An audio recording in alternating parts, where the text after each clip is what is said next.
আগের তুলনায় এইবার হচ্ছে যে মুরগির বাচ্চাগুলা বেশি নেওয়া হয়েছে।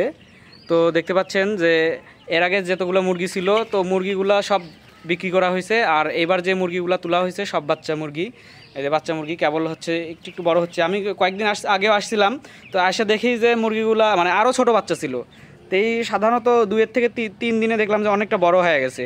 মানে বা বড় হতে, পোলট্রি মুরগি তো বড় হতে বেশি সময় লাগে না, এদের অল্প দিনেই বড় হয়ে গেছে। আরও ছোট ছিল, আমি দেখে গেছি এসে।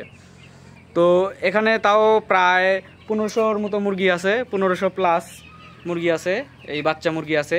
তো এগুলো এখানে পানি খাচ্ছে, পানি না কি খাচ্ছে, খাবার খাচ্ছে, খাবার আছে মুরগির, খাবার আছে, খাবার খাচ্ছে। এগুলোর মধ্যে পানি থাকে, খাবার থাকে, কতকটার মধ্যে পানি থাকে, কতকটার মধ্যে খাবার দেওয়া থাকে। এটার মধ্যে খাবার আছে আর এগুলোর মধ্যে পানি আছে, ওদের খাবার আছে। যাই হোক, অনেকগুলো মুরগি আছে।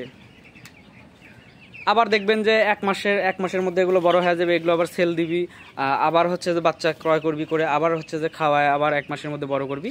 এটা 7 দিন পর আবার দরকার হয় আবার ভিডিওতে আপনাদের দেখাবো।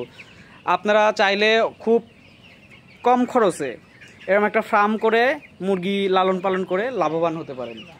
তো যদি আপনারা কোনো রকম পরামর্শ চান অবশ্যই ভিডিওতে কমেন্টস করবেন। আমি আলামিন ভাইয়ের নাম্বার দিয়ে দেবো, কমেন্টস করে আমার কাছে নাম্বার চাইলে আমি আলামিন ভাইয়ের নাম্বার দিয়ে দেবো। আপনারা ইয়ে করতে পারবেন, সাজেশান নিয়ে এই রোগ প্রতিরোধ এগুলো ক্ষমতার জন্য কী কী ওষুধ ব্যবহার করা হয়, ঔষধ কীভাবে লালন পালন করলে ভালো হবে, তো এগুলো আপনারা টিপস নিতে পারবেন তার কাছ থেকে।